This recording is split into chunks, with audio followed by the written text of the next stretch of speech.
Popular culture is more vulgar, vapid, self-absorbed, hedonistic, and dehumanizing than at any other time in living memory. Culture is supposed to be uplifting. It's supposed to infuse our lives with intrigue, lust for knowledge, and appreciation of beauty. Instead, for the past 2 decades, pop culture has only served as a sewer pipe of projectile diarrhea aimed directly at our gawping mouths. By its very definition, popular culture has always been mass-produced for mass consumption. But over the last 20 years, as I'm sure you've noticed, pop culture has become significantly more vacuous and obscene. It's a rancid assault on the senses. Why is popular culture so contrived, plastic, empty, meaningless, grotesque, and incredibly retarded? Because from the 20th century onwards, post-modernist, moral relativist, critical theory espousing, cultural, Marxist, nihilists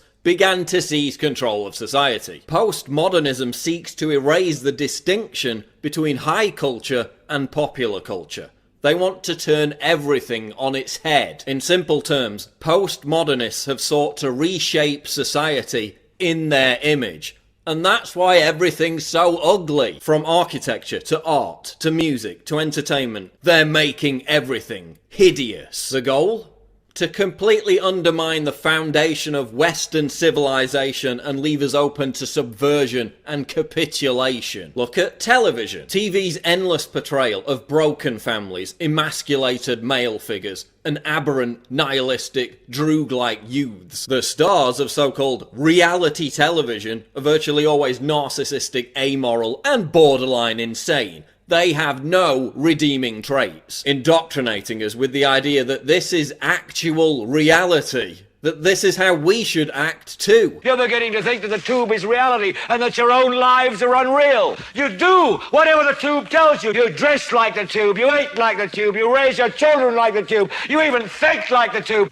This is mass madness, you maniacs! In the decadent late stages of a society, bizarre behaviour proliferates and is legitimised by the dominant culture. They're fetishizing pathology. We're even seeing the mainstreaming of paedophilia by the news and entertainment media. Salon.com giving a platform to a wannabe child molester. Articles that legitimise watching child porn. A new Fox show that shows a transgender 6-year-old wearing a sadomasochistic ball gag. This is all intended to drag us down into the gutter. Once we absorb this kind of degeneracy, our moral filter is irreparably damaged. Studies show that the more TV you watch, the more depressed you are, even for active people who exercise regularly. And is it really any wonder, given the warped and corrosive view of humanity that is perpetuated by television? We are their cattle.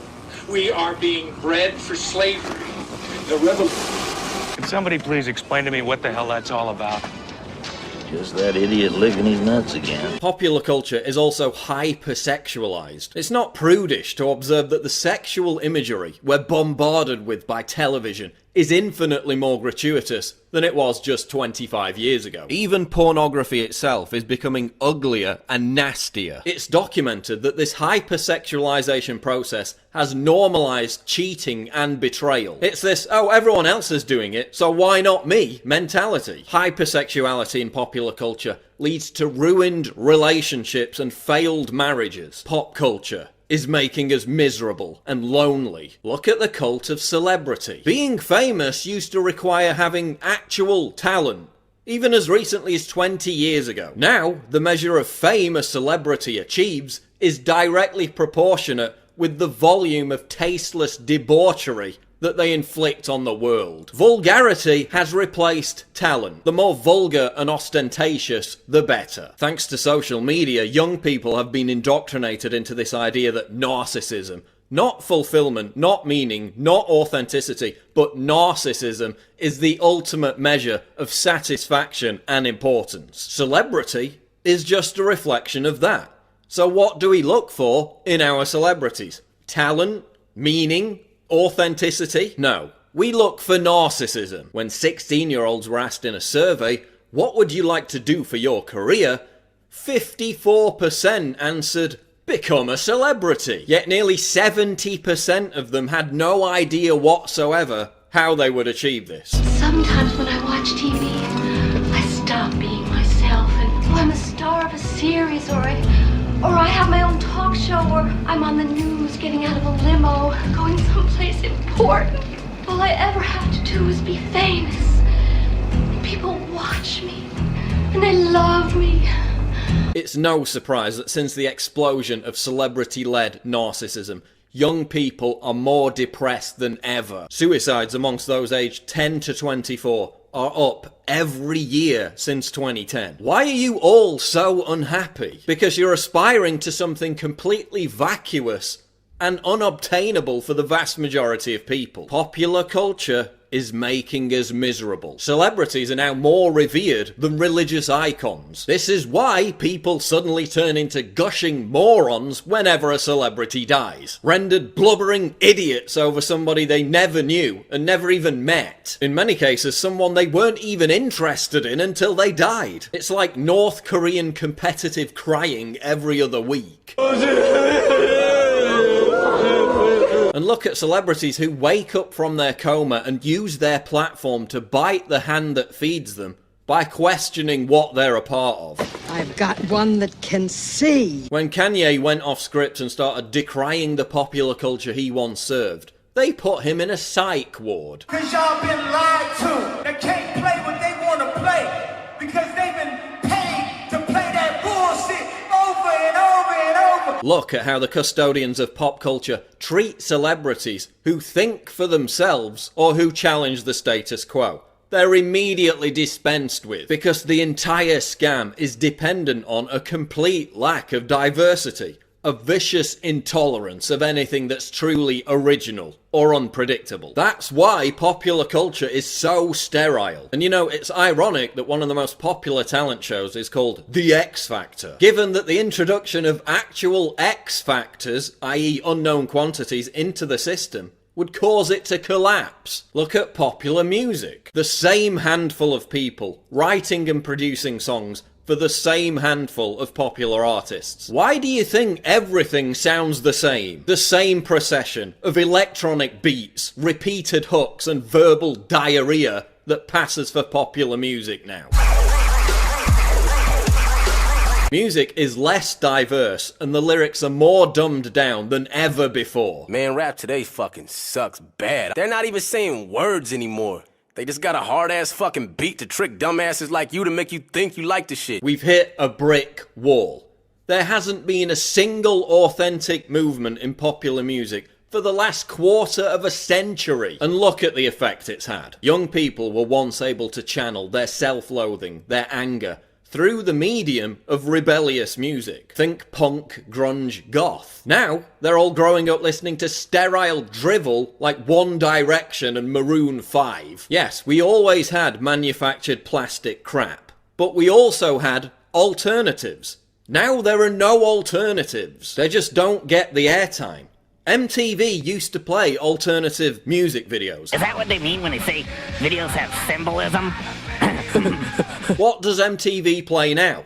16 and pregnant. Musicians with actual talent and authenticity, because they still exist, are prevented from challenging this sterile status quo, while talentless, button-pushing, noise-vomiting DJs are deified. Millennials have been stripped of the ability to diffuse their adolescent rage and alienation into music or subculture. So they turn to the mental ghetto of identity politics instead.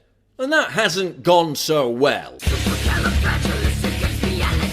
What has my generation contributed to advance popular culture over the last 30 years? Humiliatingly little. Seriously, what have we contributed? Can you name anything positive? Gangster rap? A movement that encouraged millions upon millions of young people to aspire to act like degenerate criminal thugs. Yeah, that worked out great, didn't it? But then look at someone like Hopsin. Here's a guy who raps about how retarded and destructive Gangster Chic is. A guy who tells young people to get off drugs and live clean. What happens to musicians like Hopsin? Yeah, some of them get signed to big labels, but then they get parked for 3 years, or their albums are deliberately given no promotion. They're never allowed to obtain superstar status. How did rap music go from really good to so dry?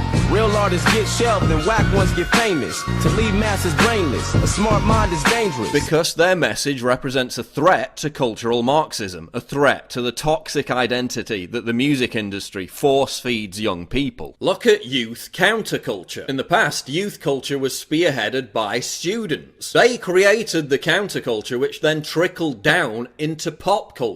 What are students busying themselves with today? Safe spaces, political correctness, virtue signalling, and gender studies. When did being cool become about parroting everyone else's opinions? They are socially conscious citizens and are provoked by the loathsome presence of an unmutual. They are sheep. When did being hip become about writing laborious Facebook posts about how progressive you are? As Theodore Dalrymple noted, the pressure to conform to canons of popular taste, or rather lack of taste, has never been stronger. Everyone's petrified of constant social media surveillance by their peers. Reactionary! Rebel! Disharmonious. Rebel! Reactionary! And we force ourselves to swallow this rotten culture, just so we can feel an affinity with our peers. So we can fit in. That's why there's no discernible youth counterculture. It's all predicated on conformity. You must conform. Yes, sir. It is my sworn duty to see that you do conform. And kids today are so satiated with the deluge of entertainment on offer that they have no time or interest in rebelling against the received culture. No time to create their own look. No inclination to form their own ideas about the world, when it's so much easier to just regurgitate what Russell Brand or Meryl Streep is saying. Whether it be fashion, art, music, literature, comedy, culture has been completely sanitized.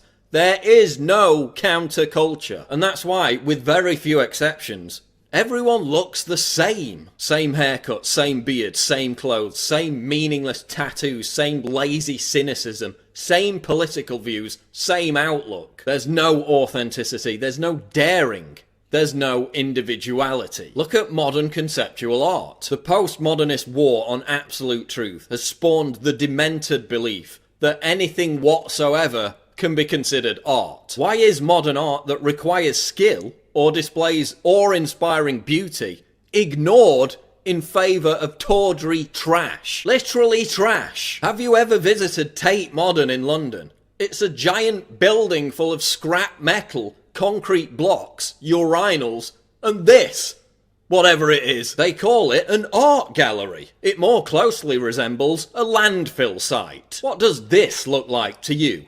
Dog food and a turd?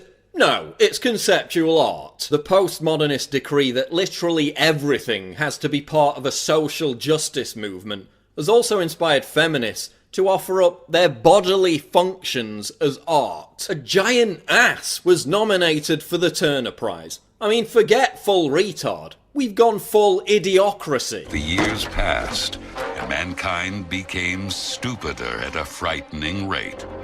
And the #1 movie in the country was called Ass.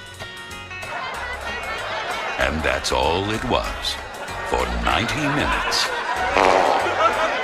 It won 8 Oscars that year. So we're told to genuflect over the deeper meaning of a 6-foot butt crack, while actual works of art are being renamed because the original title might be offensive. Look at modern theatre. We went from Shakespeare and Oscar Wilde to this.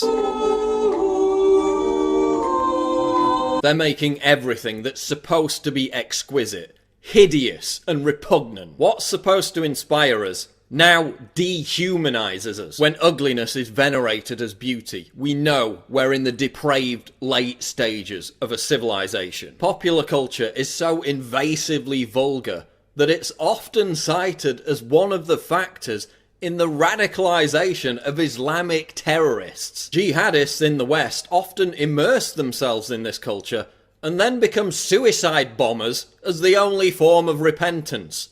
That's how bad it is. That's right, Jersey Shore and Miley Cyrus are actually seen by terrorists as legitimate reasons to attack the West. And who could argue with them? But seriously, when we defend Western civilization, we're not talking about popular culture. We're talking about the Sistine Chapel, not Piss Christ, We're talking about Beethoven, not Bieber, but we've become bored of what we've inherited. The true meaning behind the rich tapestry of our cultural heritage has been forgotten. Popular culture as it exists today actually represents a direct threat to Western civilization, since it provides our enemies with a justifiable reason to destroy us. A civilization is starting to unravel, okay? And that you can find it again and again and again through history. That's a culture that no longer believes in itself, okay? And then what you invariably get are people who are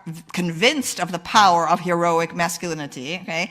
On the edges, whether they're the Vandals and the Huns, okay, or whether they're the barbarians of ISIS, okay? You see them, starting to mass on the outsides of the culture, and that's what we have right now. If we allow this to represent what we stand for, whatever moral superiority our ancestors earned will be eviscerated within a generation. That's why we need to constantly savage this notion that popular culture represents Western civilization.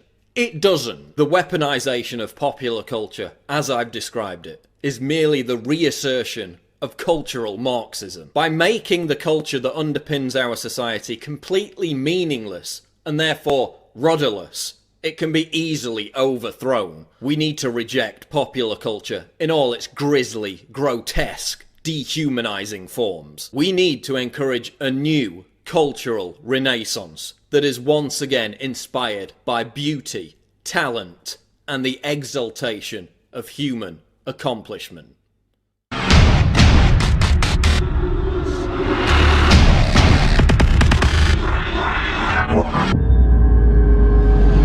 Click the link below to subscribe to the channel, and for more breaking news go to Infowars.com.